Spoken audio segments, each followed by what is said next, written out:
제가 오늘 나누기를 원하는 말씀은 제목은 나의 수면 아래의 삶은 과연 어떤가라에 대해서 우리가 한번 살펴보았으면 좋겠습니다. 자, 어떤 사람이 이 보트클럽에 가입을 했어요.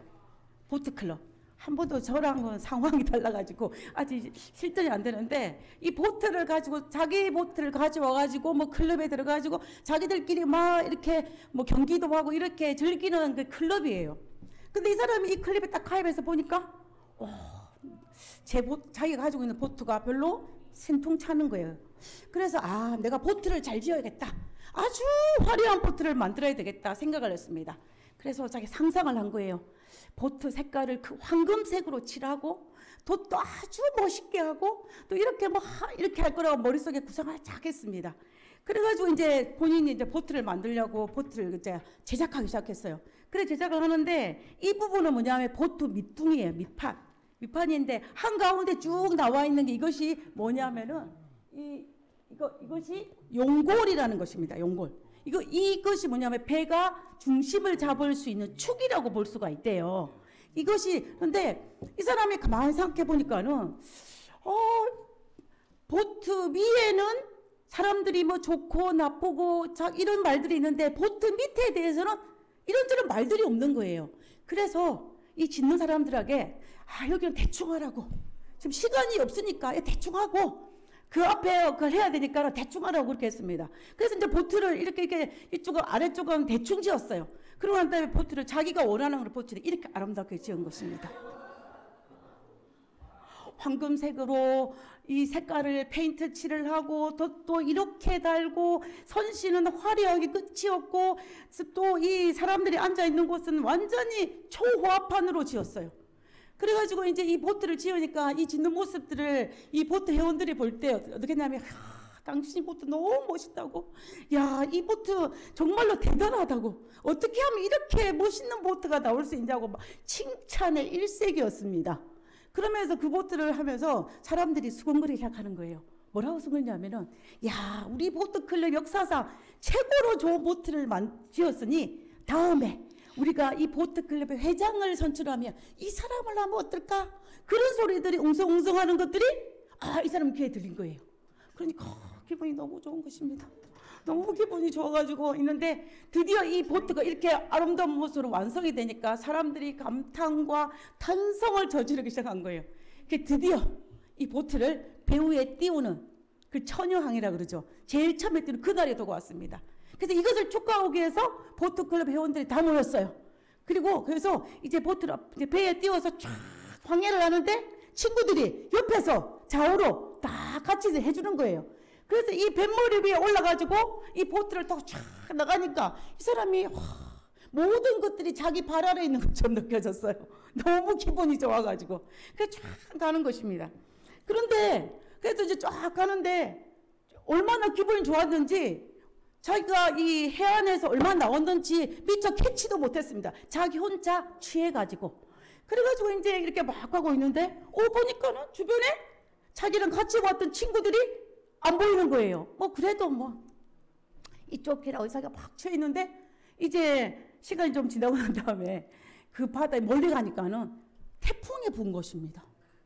강풍은 아닌데, 아주 심한 강풍은 아니에요. 그렇다가 살짝 부는 돌풍도 아니고 그 중간 사이즈 이 바람이 불기 시작한 것입니다.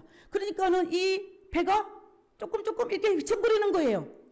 근데 그 정도쯤이야. 그죠? 배는 다시 원상태 돌아오니까. 그랬는데 이 파도가 쫙 치니까는 배가 휘청 하는 것입니다. 그러다가 이 배가 어떻게 됐냐면 이렇게 됐어요. 뒤집어졌습니다. 그래서 바닷속에 확 뒤져진 거예요. 자, 그래서 이 배가 마침내 어떻게 되냐면 산산조각이 났습니다. 뒤집어지고 바람에 부딪혀가지고. 그렇게 화려했던 선실과 화려했던 돌들은 다 바닷속에 수장이 되었습니다. 자, 우리 여기에서 중요하게 생각해야 될 부분이 하나 있는데요. 대부분의 배라면 이 정도 바람이면 흔들흔들 했다가 다시 정상으로 돌아옵니다. 그죠? 그게 배의 원리예요. 배가 그렇게 만들어져 있습니다. 그런데 이 배는 그렇게 하지 못하고 바닷속에 쑥 잠겼어요. 빠져버린 거, 뒤집어져서 산산조각이 난 것입니다. 왜 그랬을까요? 제가 앞에서 힌트를 드렸는데 제가 그래서 배의 구조를 인터넷에 한번 찾아봤습니다. 찾아보니까 이렇게 돼 있어요. 배의 수면 아랫부분이 이렇게 돼 있고 수면 윗부분은 생각보다 작아요. 밑부분이 훨씬 큽니다. 그 위가 더 작아요. 이런 식으로 돼 있는데 이 사람은 남에게 보이긴 이 윗부분에 대해서 너무 많은 걸 치중하다 보니까는 어떻게 했냐면 수면 아랫부분은 별로 생각을 못한 거예요. 그래서 보통 때는 이 수면 아랫부분의 역할을 별로 하지 않습니다. 태풍이 불지 않거나 파도가 잔잔할 때는 그냥 이 윗부분만 해도 아무 문제가 없어요. 그런데 문제는 뭐냐면 바람이 세게 불거나 파도가 세게 칠 때는 그때의 그 능력을 발휘하는 것이 뭐냐면 이 배에서 수면 아랫부분이에요. 이 아랫부분이 튼튼해야만 바람이 휘청휘청거려도 다시 제자리를 찾을 수가 있는 것입니다. 그런데 우리가 이 사람이 지었던 이 황금색 보트는 문제가 뭐였냐면 이 수면 아래쪽 부분을 무시했기 때문에 특별히 이 중심을 잡는 이 용골 이 부분에 대해서 별로 관심을 가지지 않고 또 무게를 잡을 수 있는 이 아래쪽에 묵직한 걸 둬야 되는데 이것에 별로 하지 않았기 때문에 이 배가 후유적거리다가 그만 물속에 빠져버리는 거예요. 그래서 이 배는 이 무게를 중심을 잡을 수 있는 밸런스를 본다면은 빵점이에요. 빵점인 것입니다. 그래서 이 배는 정말로 안정성도 없이 탄성도 없이 물속에 그대로 빠지는 것을 볼 수가 있는 것입니다. 나중에 보니까는 이 배에는 심지어 그 배 안에 뭐가 없었냐면은 구명조끼 하나 없었어요. 또 위급시에 문에는 어떤 수신할 수 있는 그런 것조차 없었던 것입니다. 눈에 보이는 것만이 이렇게 잘 화려하게 해가지고 다른 사람 감탄을 들었는데 실제적으로 이 배에서 필요한 것들은 없었다는 것입니다. 제가 이 배의 모습을 살펴보면서 무슨 생각이 드냐면 오늘날 우리가 살아가는 우리들의 모습과 참 많이 닮았다는 생각을 하게 되는 것입니다. 눈에 보이는 우리의 모습과 그리고 눈에 보이지 않는 우리의 모습들이 있다는 것입니다. 눈에 보이는 것은 뭘까요? 눈에 보이는 것은 내가 간 직장이나 또 학교나 아니면 가족이나 또 우리의 자녀들 또 아니면 우리의 부모님들 또 우리의 경제력 아니면 또 내가 주변의 사람들에게 얼마나 존경과 얼마나 이렇게 하는 거 이런 것들이 수면 위의 모습이라고 볼 수가 있을 것입니다. 그러면 수면 아래의 모습은 과연 무엇일까요? 이 수면 아래의 모습은 이 무게 중심을 잡을 수 있는 이 배에서는 용골 같은 아주 묵직한 여기에 해당하는 그런 것이 우리 인생에는 어떤 부분일까? 우리 인생의 무게 중심을 잡을 수 있는 것은 과연 무엇일까요? 그것은 심리학에서는 그걸 뭐라고 그러냐면 회복 탄력성이라 그래요. 심리학에서 우리가 어떤 시련이 닥쳤을 때 어떻게 하냐면 그것을 다시 회복할 수 있는 능력을 회복 탄력성이라고 합니다.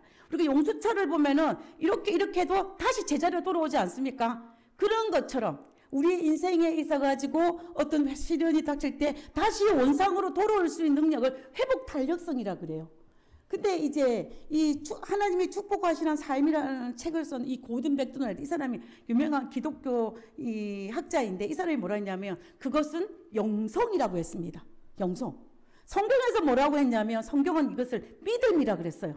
믿음. 그래서 이 영성과 믿음이라는 것은 우리의 신앙에 있어서 하나님과 동행하는 믿음. 그리고 하나님의 내 안에 들어와서 하나님께 나와 친밀한 영적 교제를 나눌 수 있는 이 믿음. 이것이 바로 뭐냐면은 이 수면 아랫부분에 해당하는 이 영성 깊은 곳에 해당하는 무게, 우리 신앙의, 우리 삶의 무게 중심에 해당한다라는 것입니다. 성경에는 이 히브리서 저자는 특별히 그 히브리 11장에 보면 믿음의 노동들이 쫙 나오지 않습니까? 몇 명이 나오냐면 16명이 등장을 해요. 그 중에 두 번째 등장하는 이 에녹이라는 사람이 있습니다. 이 에녹이 가진 믿음을 설명할 때에 그 에녹이 이 수면 아래가 얼마나 튼튼했는지를 잘 보여주는 그러한 걸 볼 수 있는데 우리가 한번 보겠습니다. 히브리서 11장 5절에 있는 말씀입니다. 믿음으로 에녹은 죽음을 보지 않고 옮겨졌으니 하나님이 그를 옮기심으로 다시 보이지 아니하였더라. 그를 옮기시기 전에 하나님을 기쁘시게 하는 자라 하는 증거를 받았느니라. 하나님께 나아가는 자는 여기서 6절부터 에녹이 가진 믿음이 어떤 믿음인지를 설명하고 있어요. 6절에 하나님께 나아가는 자는 반드시 그가 계신 것과 두 번째는 뭐냐? 또한 그가 자기를 찾는 자들에게 상 주시는 이심을 믿어야 할지니라.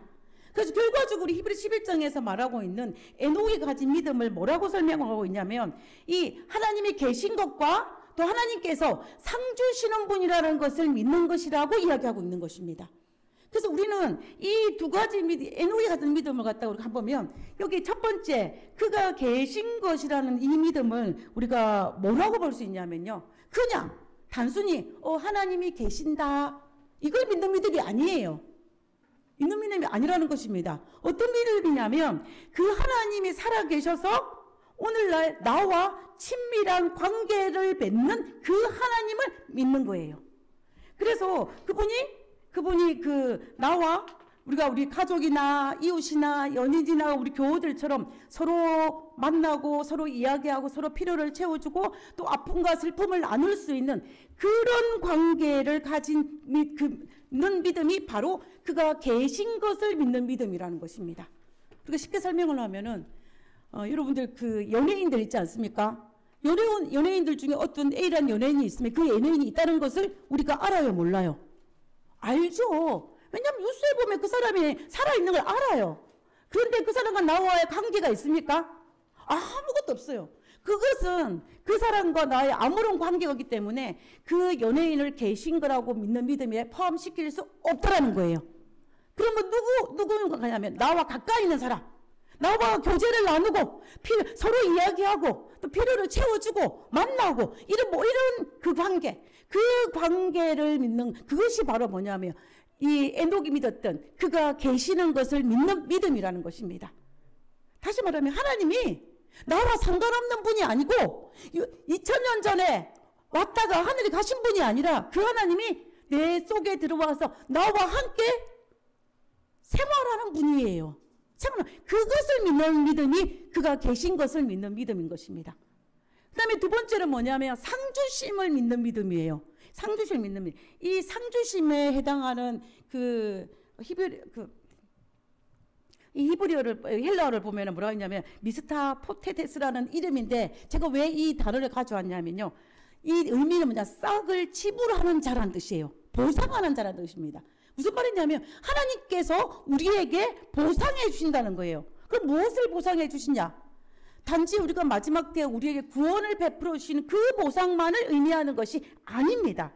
여기서 말하는 이 보상은 하나님과 함께함으로 말미암아 그리스도인으로 누릴 수 있는 모든 특권들이 이 사이에 포함되어 있어요.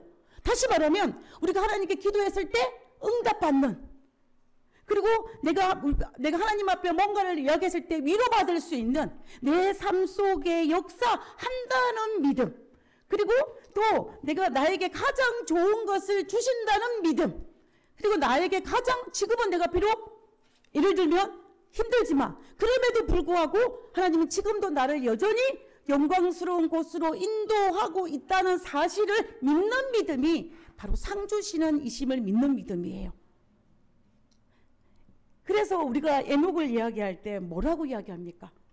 에녹은 하나님과 동행하는 사람이라고 이야기해요. 그죠? 딱 동행. 이 동행이란 말 하나 속에 그 앞에 두 가지의 믿음이 다 포함되어 있는 것입니다. 그가 계신 거, 그가 상주심을 믿는 거. 그렇기 때문에 하나님은 멀리 떨어져 있는 분이 아니고 성경책 속에 들어있는 하나님이 아니고 2000년 전에 왔다 가신 하나님이 아니라 오늘도 지금도 살아서 우리 곁에서 우리의 필요와 우리의 모든 것을 함께 공유하고 나누는 그 하나님을 믿는 믿음이 바로 뭐냐면 에녹이 믿었던 하나님이에요. 그 믿음이 가졌던 에녹이 수면 아랫부분이 정말로 튼튼했다는 것을 단적으로 보여준 것입니다. 그래서 하나님께서 그를 하늘에 데려가셨다라고 했어요. 그를 믿음의 노독 16명 중에 넣었던 것입니다.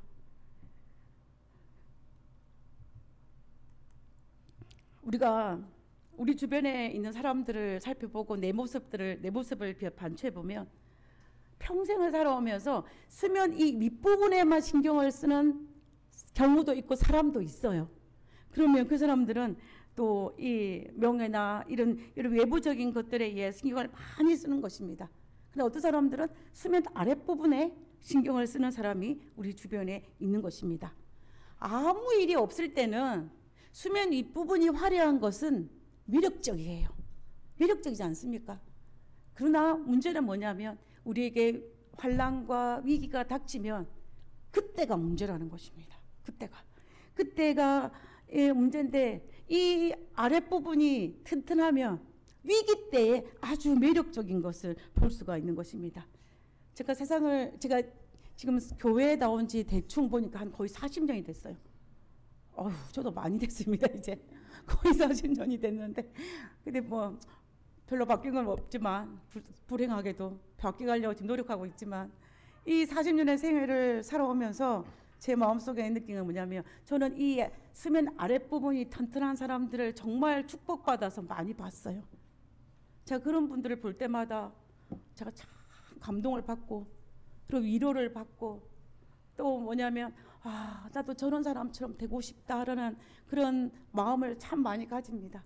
그리고 하나님께, 하나님 나도 저 사람처럼 저런 믿음을 가지게 해달라고 제가 기도를 하는 경우가 볼 수가 있는데요. 우리에게 이 수면 아랫부분이 우리의 삶의 위기 때에 큰 역할을 하기 때문에 이 부분이 그래서 중요한 것입니다. 그래서 우리는 이 수면 아랫부분에 대해서 신경을 써야 돼요. 써야 됩니다. 그래서 그래야만이 폭풍이 불고 또 이렇게 할 때에 우리가 바닷속에 전복되지 않을 수 있는 것입니다. 그래야만이 때로는 흔들릴 수 있지만, 흔들릴 수도 있어요. 그죠? 흔들릴 수는 있지만 그러나 뒤집히지는 않고 다시 제자리로 돌아올 수 있는 이 탄력성은 가질 수 있는 것입니다. 그래서 우리가 이 수면 아랫부분에 대해서 우리가 정말 많은 것들을 신경을 쓰면서 우리가 살아야 한다는 것입니다. 우리에게 주어진 시간이나, 그리고 우리에게 주어진 경험이나, 그리고 우리에게 주어지는 이런 모든 이런 것들을 통하여서 내가 할 수 있는 모든 걸 통하여서 나의 수면 아랫부분에 그 회복 탄력성의, 영성의, 믿음에 좀 더 단단한 그런 믿음을 가져야 된다는 것입니다. 그래서 그가 계신 것과 그가 상 주시는 이심을 내 매일의 삶 속에서 경험하고, 또 그것을 끄집어내서 묵상하고, 또 말씀을 통해서 확인함을 통하여서 우리가 그런 믿음을 가지는 것이 필요하다는 것입니다. 한 번은 예수님을 찾아온 한 청년이 있었습니다. 이 사람이 수면 위는 굉장히 튼튼한데 수면 아래가 아주 연약한 사람이었어요. 이 사람이 예수님을 찾아왔습니다. 이 사람을 우리가 부자 청년이라고 하는데요.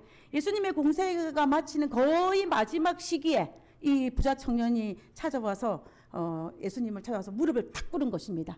이 시기에 오냐면 예수님이 마지막으로 예루살렘에 가고 있을 때예요. 여리고에 도착하기 전에 가는 도중에 이 부자 청년이 와가지고 탁 무릎을 꿇었습니다. 우리가 이 청년의 이야기가 이 사복음서에 등장을 하는데요. 이 마태에서는 이 사람에 대해서 한 사람이라고 그랬습니다. 한 사람. 근데 이 마가에는 한 사람이라 그랬고 마태복음에서는 뭐라고 했냐면 이 사람을 부자라 그랬어요. 부자라 그러고 청년이라 그랬습니다. 그리고 누가복음에서는 이 사람을 뭐라고 했냐면 관원이라 그랬어요. 그러면 이 모든 것들을 다 종합해 보면 이 청년은 부자고 청년이고 관원이었다는 것을 알 수가 있어요. 그리고 이 사람이 관원이었다라는 말을 통하여서 이 사람의 최소한의 나이는 30살 이상이라는 것을 알 수가 있습니다. 그 당시 유대인들이 관직에 나오기에는 30살이 되어야 했었어요. 그렇기 때문에 이 사람은 청년이라는 걸 봤을 때 이 사람이 아마 30대 초반에 관직에 오른 사람이었구나라는 것을 우리가 짐작할 수가 있는 것입니다. 그러니까는 어떻게 되겠어요? 부자고 관직에 오르니까는 아마 많은 사람들이 보기에 좋아 보였겠죠. 그렇지 않겠습니까? 좀 더 다른 사람 보기에는 좀 화려한 돛을 가지고 있는 사람이 이 사람에 해당한다라고 볼 수가 있는 것입니다. 그래서 근데 그 청년이 어디로 오냐면 예수님을 보자마자 무릎을 꿇고 이렇게 예수님을 찾아온 것입니다. 그리고 그가 예수님께 질문을 합니다. 뭐라고 질문하냐면 이렇게 질문해요. 어떤 사람이 마태복음이니 어떤 사람이 와서 말하기를, 주께 와서 이르되 하나님이여 무슨 선한 일을 하여야 영생을 얻으리까라고 질문합니다. 무엇을 해야 영생을 얻으리까라고 이야기를 하는 것을 볼 수가 있는데요. 이 질문을 했다는 것을 생각해 볼 때에 이 청년은 자기 삶에 있어서 뭔가 부족하다라고 느꼈다라는 거예요. 느낀 것입니다. 그리고 내가 영생에 대한 확신이 없다라는 거예요. 확신이 없다는 것입니다. 그럼 다른 말로 하면 이거는 에녹의 경우를 비교한다면 하나님과 영적인 친밀한 교제를 하지 못했다라는 소리예요. 그래서 그가 내가 어떻게 하면 영생을 얻을 수 있으리까 하고 예수님을 찾아오는 것을 볼 수가 있는 것입니다. 그래서 그가 이 모습을 통하여서 이 부자 청년이 그가 이 영생에 대해서 얼마나 갈급하고 있었는지를 우리는 알 수가 있는 것입니다. 왜 이 부분이 중요한 부분이냐면, 제가 조금 전에 말씀드린 것처럼 이 부자 청년이 예수님을 찾아올 그 시기는 예수님께서 3년 6개월의 공생애가 거의 끝나가고 이제 마지막 예루살렘에 가면 6월절 어린 양으로 돌아가시길 바로 직전이 상황이에요. 그 그때 상황이 뭐냐면 바리새인들과 사두개인들이 이제 예수님을 십자가에 못 박으려 거의 작정하려고 분위기가 고조되어 있는 상황이었습니다. 거의 모든 사람들이 이 관직계 가진 사람들이 예수님을 싫어하는 상황이었어요. 그런데 그 상황을 이 부자 청년이 몰랐을까요? 알았을 거예요. 왜냐하면 이 사람도 관원이었기 때문에. 그런데 이 사람이 관원이었기 때문에 그 분위기를 몰랐다고 볼 수는 없는 것입니다. 그럼에도 불구하고 예수님 앞에 무릎을 꿇고 가서 이야기했다는 것은 이 청년이 이 자신의 부족에 대해서 뭔가 채워지지 않는 뭔가가 있는 것을 알고 갈급함이 있었기 때문에 이 예수님을 찾아와서 무릎을 꿇고 내가 어떻게 하면 영생을 얻을 거라고 질문을 했다고 우리는 볼 수가 있는 것입니다. 예수님께서 이 청년 대답에 뭐라고 대답하셨냐면 이렇게 대답하셨어요. 19장 18절입니다. 이르되 어느 계명이 오니까 계속해서 이르시되 살인하지 말라, 간음하지 말라, 도둑질하지 말라, 거짓 증거하지 말라, 내 부모를 공격하라, 내 이웃을 내 자신과 같이 사랑하라 하신 것이라. 우리가 10계명에서 하나님 사랑과 이웃 사랑이 있는데 그 이웃 사랑에 대한 계명들을 쫙 설명을 해주시는 거예요. 해주는 것입니다. 그러니까 이 부자 청년이 뭐라고 대답하냐면 20절에 그 청년이 이르되 이 모든 것을 내가 다 지켰사오매. 예수님 나 이 다 지켰다고 그렇게 이야기하는 거예요. 다 지켰으면 라고 합니다. 당시 유대인들이 가졌던 개념 중에는 어떤 개념이 있었냐면 하나님께서 우리에게 허락하신 율법들을 잘 지키면 영생을 구원을 받는다라고 생각했어요. 그래서 그들은 그 율법들을 아주 최선을 다해서 지키려고 그들이 했던 것이었습니다. 그런데 이 부자 청년은 이 율법들을 자신의 생활 법칙으로 삼아서 잘 하고 있는 사람이었어요. 그렇기 때문에 뭐라고 이야기합니까? 자신 있게 내가 이 모든 것을 다 지켰다라고 이야기한 것입니다. 그리고 이 사람들은 아까 제가 말했던 이 부자 청년은 관직위에 올랐잖아요. 그러니까는 자기가 볼 때에도 이 율법을 잘 지켰고 그 주변 사람들이 볼 때에도 율법을 잘 지키는 사람, 그 주변 사람들이 볼 때도 아주 보기 좋은 사람, 아주 성실한 사람, 또 자기 자신이 그렇게 생각하는 사람, 한마디로 말하면 자타가 공인하는 성실한 그리스도인이었다라는 거예요. 그래서 그런 자신 있게 내가 이 모든 것들을 지켜 싸움에라고 이야기하는 것을 볼 수가 있는 것입니다. 우리가 시대의 소망에 보면은 예수님께서 이 청년이 아주 성실한 청년이었다라고 이야기하고 있습니다. 우리는 그것에 대해서 누가 의심할 여지가 없는 것 같아요. 그런데 이 마지막에 아직도 무엇이 부족하니까라고 이야기하는 거예요. 내가 그 율례와 율법을 다 지켰지만 그래도 부족하다는 것입니다. 이 청년이 생각하기에는. 그래서 도대체 내가 무엇을 더해야 내가 영생에 대한 확신이 있습니까? 내가 어떻게 해야만 내게 상 주시는 예수님 하나님에 대해서 믿음을 가질 수 있습니까? 그 질문을 한 것을 볼 수가 있는 것입니다. 그 말은 이런 율법을 다 지켰지만 이 부자 청년은 영생에 대한 확신이 없었어요. 그래서 이 질문을 한 것입니다. 그래서 예수님께서는 이 청년이 가지고 있는 수면 위의 세계는 아주 잘했지만 그 수면 아래에 뭔가 문제가 있다는 것을 발견을 했어요. 그래서 예수님께서 뭐라고 했냐면 이렇게 말씀하십니다. 예수께서 이르시되 내가 온전하고자 할진대 가서 내 소유를 팔아 가난한 자들에게 주라 그랬습니다. 그리하면 하늘의 부하가 너에게 줄 것이다 라고 이야기를 했어요. 하나님께서 보시기에 이 부자 청년의 이 밑바탕에 뭐가 있었냐면 재물에 대한 욕심이 가득한 것을 본 것입니다. 그래서 그것을 딱 꼬집어낸 거예요. 네가 온전하고자 하면 이 문제를 해결하라고 이야기하고 하는 것입니다. 그러면서 예수님께서 이것을 볼 때 이 부자 청년이 어떻게 하냐면 22절에 그 청년이 재물이 많음으로 이 말씀을 듣고 근심하며 돌아가니라. 근심하며 갔다 그랬어요. 이 성경 구절을 통하여 우리가 알 수 있는 것은 뭐냐면 이 부자 청년은 하나님의 율례와 율법을 지켜서 정말 신실한 그리스도를 하겠지만 그는 이 재물보다 하나님을 덜 사랑했어요. 이 재물보다 이웃을 덜 사랑했어요. 그는 재물이 그에게 가장 중요한 포인트였어요. 예수님이 보시기에 이 청년이 참으로 성실하고 정말 좋은 청년인데 이 문제만 딱 해결하면 되는데 그래서 예수님이 딱 꼬집어서 말한 것이었습니다. 그런데 마지막에 이 청년이 이 문제를 해결할 수가 없었던 것입니다. 이 문제를. 그래서 이 청년이 근심하며 돌아간 것입니다. 그래서 우리는 이 짧은 한 구절에 이 말씀을 듣고 근심하며 돌아갔다는 말 속에서 이 청년에게는 재물보다 하나님이 재물보다 이웃이 덜 소중한 거예요. 덜 소중한 것입니다. 한마디로 말하면 이 부자 청년에게서 약점은 무엇이냐면은 재물이었던 것입니다. 재물이었던 것을. 네.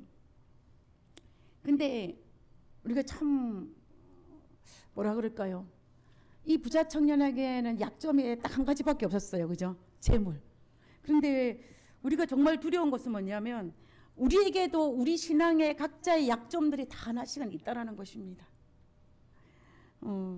이 청년에게는 재물이 약점이지만 또 어떤 사람에게는 명예가 약점일 수도 있고 또 어떤 사람이 가족이 약점일 수도 있고 자아가 약점일 수도 있고 어떤 사람은 자존심이 약점일 수도 있고 또 무엇인가 어떤 것들 안에 각자 약점이 하나씩 있다라는 거예요.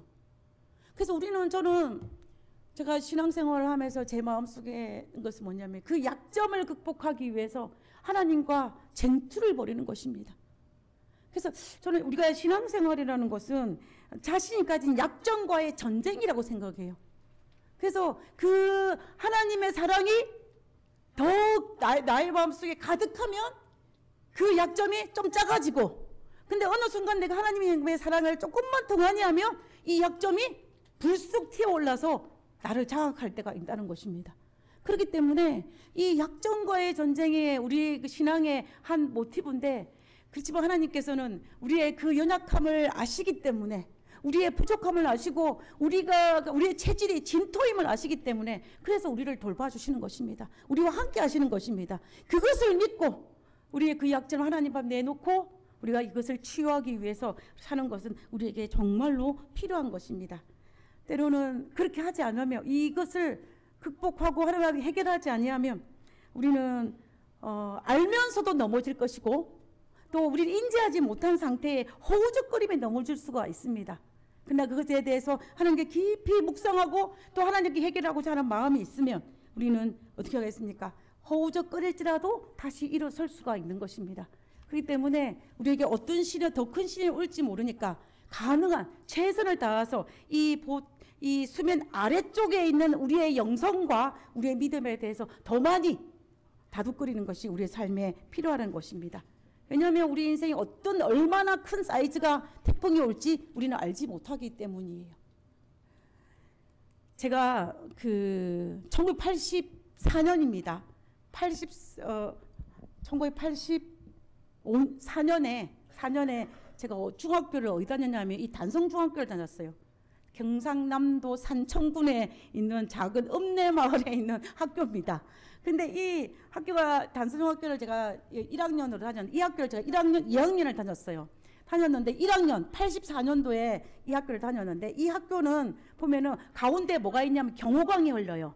이 경호강은 지리산에부터 시작해서 이 강줄기가 생성이 돼가지고 경남 일대의 모든 식수를 책임지는 아주 중요한 강이에요. 근데 이 강인데 여기에 이 중학교를 다니기 위해서는 그 주변에 인근에 있는 학생들이 이 학교를 다녔거든요. 근데 이쪽에 있는 사람들은 이 학교를 가기 위해서는 이 경호강에 나와 있는 다리를 건너야만이 학교를 갈 수가 있어요. 저도 이쪽에 있었거든요. 그래서 이 학교당 3분의 1이 이 다리를 건너야만 학교를 가고 나머지 3분의 1은 저쪽에 있는 친구들이었어요. 근데 1984년도에 무슨 일이 있었냐면 태풍이 왔습니다. 태풍이 왔는데 와, 수십 년 만에 큰 태풍이 오고 엄청난 비가 쏟아졌어요. 엄청난 비가 쏟아져서 얼마나 이 비가 많이 오고 했는지 댐들이 물을 잘 조절을 했는데도 너무 갑자기 많은 양의 비가 와가지고 이 감당을 못했습니다. 그래가지고 어떻게 됐냐면은 이 비를 이제 댐에서 풀어주고 하기 때문에 이 경호강 지금 학교 앞에 이 다리의 위치를 보면요, 이 물이 갑자기 꺾어지는 물이기 때문에 그 물살이 세져요. 그래서 이 다리가 그 다음날 비가 오고 태풍 난 다음에 어떻게 다음에 다리가 이렇게 무너졌어요. 원래 이 다리는 아니에요. 그림상에 제가 찾을 수 없죠. 84년도 거니까 다리가 가운데가 뚝 무너졌어요.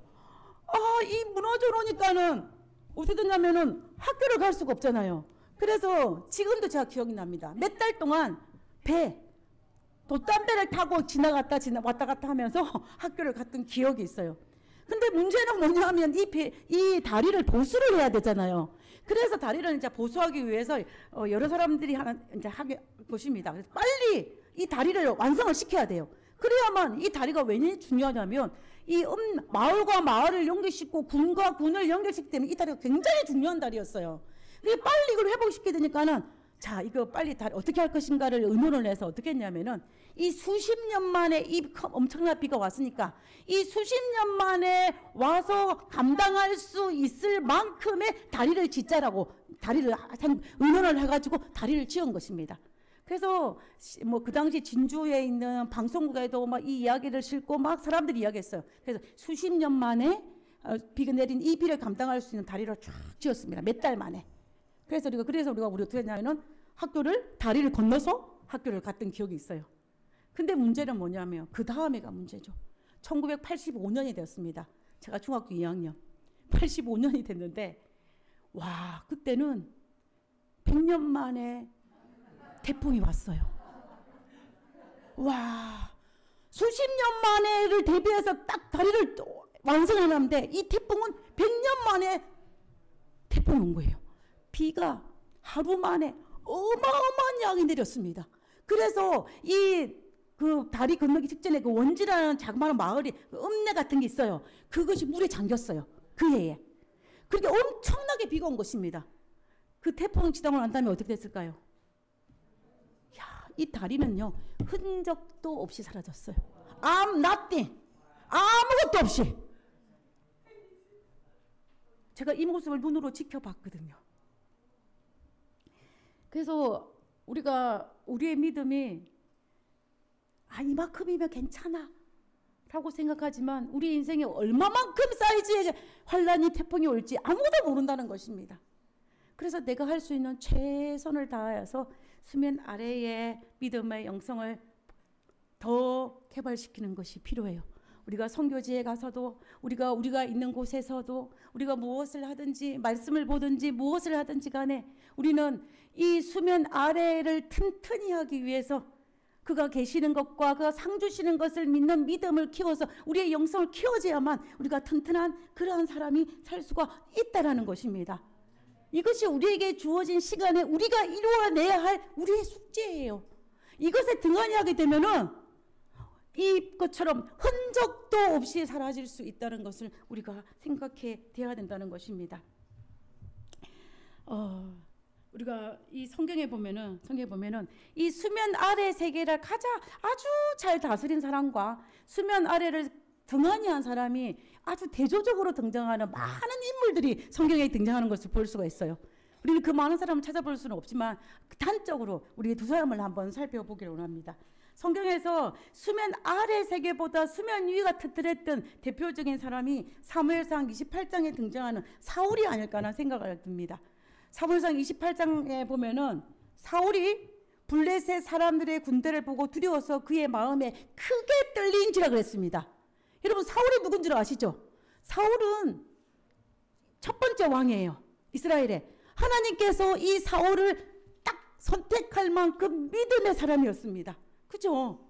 그러니까 사울의 믿음의 초창기 믿음에 대해서는 우리가 열심할 여지가 없어요. 왜냐하면 하나님이 선택하셨으니까. 그런데 그 시간이 점점 지나면서 이제 왕위에 올라오고 이런 많은 과정을 통해서 40년이 차면서 그 사울은 수면 아래의 세계는 젊었을 때는 튼튼했는데, 그래서 하나님으로부터 그 왕으로 기름 부음을 받았는데 40년이 지나면은 과정에 있으면서 그는 수면 위에 떠오르는 이 왕권에 대한, 왕위에 대한 것에 너무 추종하다 보니까 뭐에 신경을 못 쓰냐면 수면 아래 세계를 신경을 못 쓴 것입니다. 그래서 그가 거의 40년이 지나고 난 다음에 이 블레셋 군대를 보고 두려워서 벌벌벌 떨었어요. 여러분, 이 사울은 전쟁에 능한 왕입니다. 사울이 얼마나 많은 전쟁을 했는지 몰라요. 사울이 왕위에 오르난 다음에 40년 동안 수많은 전쟁을 했고 수많은 전쟁에서 승리를 이끈 사람이 이 사울이었어요. 그 사울은 그 옛날 과거에 이 블레셋과의 전쟁에서 승리한 경험이 있습니다. 그러니까는 또다시 쳐들어온 블레셋에 대해서 옛날에 경험도 있고 나는 많은 전쟁에서 경험도 있기 때문에 이렇게 무서워 벌벌 떨 필요가 없어요. 그런데 이 솔로몬이, 이 사울이 뭘 어떻게 했냐면은 그 마음이 두려워서 크게 떨리는 이 사울의 모습을 보는 것입니다. 그래서 사울이 어떻게 하냐면요, 사울이 엔돌에 신접한 여인을 찾아가서 죽은 사무엘을 불러내려 그래요. 여러분, 이 장면에서 우리가 생각해 볼 것이 있어요. 사울이 엔돌에 신접한 여인, 한마디로 말하면 뭘까요? 무당을 찾아가서 죽은 영혼을 불러내는 것이, 이것이 진실이 아니라 허상이라는 것을 사울이 알았습니다. 왜 그것을 알았다고 제가 이렇게 단호하게 이야기하느냐? 왜냐하면 그 앞에 걸 보면은 사울이 그 이스라엘 땅에 신접한 여인들 다 쫓아냈어요. 신접한 사람들, 무당들 다 쫓아낸 것입니다. 이것이 허상이었기 때문에, 이것이 하나님 보시기에 합당치 않았기 때문에 다 쫓아냈어요. 누가? 사울이. 그런데 사울이 지금 급하다 보니까는 이것이 아닌 줄을 알면서도 엔돌에 신접한 여인을 찾아가서 죽은 사무엘을 불러내는 거예요. 아무도, 하나님의 선지자도 아무도 내게 말을 못해주니까 너무 급해서, 아닌 줄을 알면서도. 여러분, 혹시 이런 경험이 있지 않으십니까? 안 됩니다.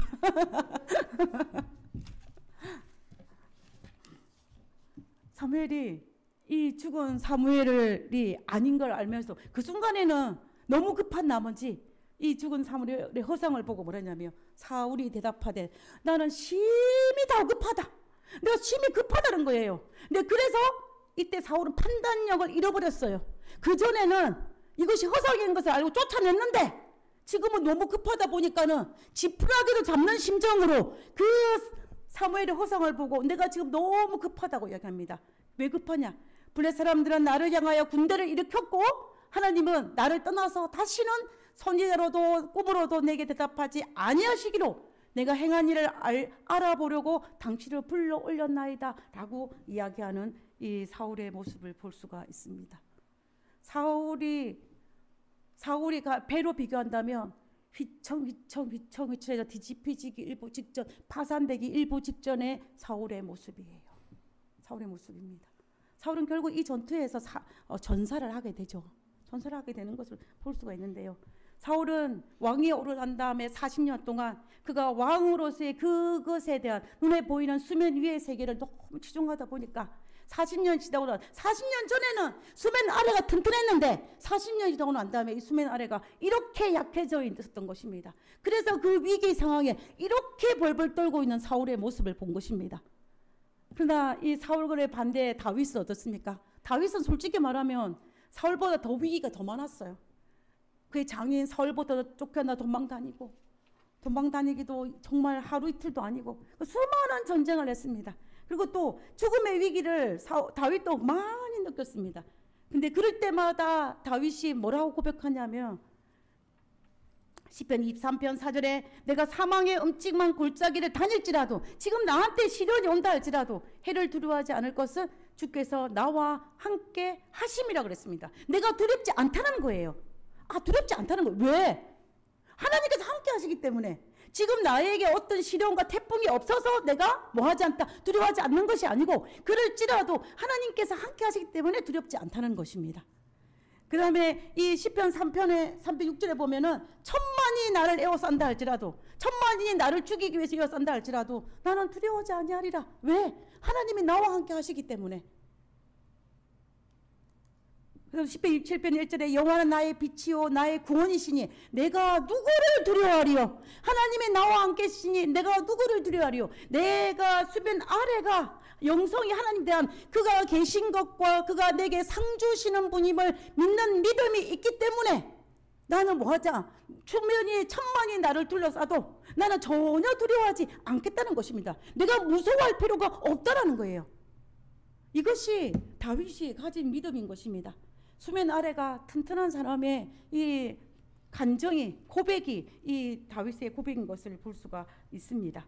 다윗은 하나님의 돌보심과 하나님께서 내게 상 주신 하나님, 그가 계신 하나님에 대한 믿음이 철저했던 것을 우리가 볼 수가 있는 것입니다. 우리의 수면 아래의 세계는 어떠합니까? 제가 몇 주 전에 개인적으로 좀 힘든 일이 있었어요. 한 2주 정도. 제가 스트로크를 했어요. 눈에 영적으로 스트로크를 했어요. 그래서 제가 조금 힘들었어요. 근데 그것을 이제 2주가 되자마자 정신을 바짝 차렸어요. 왜 차렸냐면 하나님께서 이 문제도 해결해 주실 것이고 하나님께서 이 일도 해결하실 것이고 하나님께서 제 눈에 보기에는 이럴지라도 하나님께서는 또 다른 그 안에서 역사하시고 사역하고 계신다는 것을 제가 믿기 때문에 그것에서 수렁에서 빠져나올 수가 있었어요. 저는 제 개인적으로는 제가 힘든 일이 있을 수 있잖아요. 그러면은 남편이 위로해도 별 도움이 안 돼요. 솔직히. 조금은 도움이 되죠. 뭐 하나 도움 안 된다는 말은 거짓말이고. 그리고 우리 교우님들이 이렇게 해도 도움이 돼요. 왜 안 돼요? 되죠. 그러나 근본적인 문제는 해결하지 못하더라고요.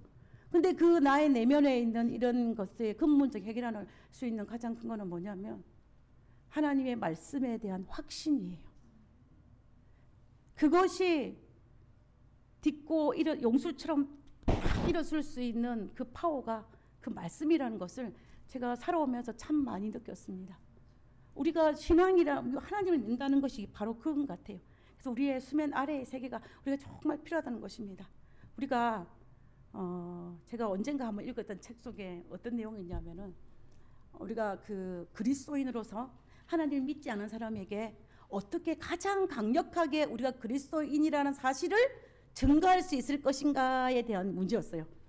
내가 안식 아침에 성경책을 들고 교회 나올 때 아니면 기도할 때 말씀 볼 때 성경절을 암송할 때가 아니라는 거예요. 그럼 언제냐면은 내 인생의 폭풍에 부딪힐 때 그때 편안히 잠드는 때 하나님을 믿지 않은 사람들에게 가장 큰 감동을 준대요. 제가 그 글장을 읽으면서 제 마음속에 강한 울림이 왔어요. 그래, 하나님께서 함께 하실 때에, 함께 하시다는 거 믿을 때에 폭풍이 불어도 잠잘 수 있는 거예요. 잠잘 수 있는 것입니다. 그러한 것이 바로 수면 아래의 세계가 아주 튼튼한 것이라는 것을 우리가 알 수가 있는 것입니다. 그래서 우리는 에녹처럼, 다윗처럼 내 수면 아래의 세계를 튼튼히 하여서 내게 상 주시는 하나님, 그가 계신 하나님을 믿는 그 에녹의 믿음을 가짐으로 말미암아 우리의 인생에 어떤 폭풍이 몰려온다 할지라도 우리는 휘청거릴지라도 다시 똑바로 설 수 있는 그런 그리스도인으로 우리가 살아야 할 것입니다. 우리 선교사로 가시는 우리 두 분에게도 그리고 남아있는 우리에게도 다시 몇 달 뒤에 다시 만날 그 순간에 우리가 좀 더 영적으로 이 수면 아래의 세계가 좀 튼튼해져서 우리가 뭐 굳게 설 수 있는 그런 우리가 되었으면 좋겠습니다. 우리가 기도로 응원할 것이고요. 그리고 또 서로 사랑으로 응원할 것입니다. 그리고 또 분명히 이 건강하게 돌아오실 것이라 확신이 있습니다. 하나님께서 이 일에 역사하셔서 우리 모두에게 정말 기뻐하는 그러한 우리 모두가 되었으면 좋겠습니다. 하나님께서 그러시면 내게 반드시 약속하신 그 상을 베풀어 줄 것입니다. 그 축복받는 우리 모두가 되기를 간절히 바라면서 오늘 말씀을 마치도록 하겠습니다. 우리가 왜 제가 이 말씀을 택했냐면은 우리가 그동안 우리 서장로님은 또 장기간 또 떨어져 있어 우리가 또 몇 달 뒤에 또 만날 것이고, 그리고 또 지금 우리 이순자 집사님이 이 네팔로 돌아오셨습니다. 돌아오셨는데 지금 감기 때문에 못 오셨거든요. 그래서 여러분들과 사랑을 나누고 싶은 마음에서 그 안부를 저 대신 전해드립니다. 그리고 이진분 성도님도 또 안부를 대신 전해드립니다. 여러분들 이 안실 아침에 사랑을 나누기를 원하는 많은 분들이 있습니다. 그리고 우리 또 오랜만에 지난주에도 왔죠. 우리 송기자 성도님도 오셨는데 우리 서로 같이 오래 은혜와 사랑을 나누는 이런 모든 믿음의 공동체가 또 떨어져 있고 다시 만나고 이런 모든 과정들 속에서 그 우리가 떨어져 다시 만났을 때에 우리가 영적으로 더 큰 성숙이 우리의 삶에 필요하지 않겠습니까? 우리에게 주어진 시간과 또 우리에게 주어진 경험과 우리에게 주어진 이 모든 것을 통하여서 하나님 안에서 더 깊은 어떤 영적인 삶에 대한 갈급한 마음이 제 마음에 있어서 우리가 이 말씀을 준비를 했습니다.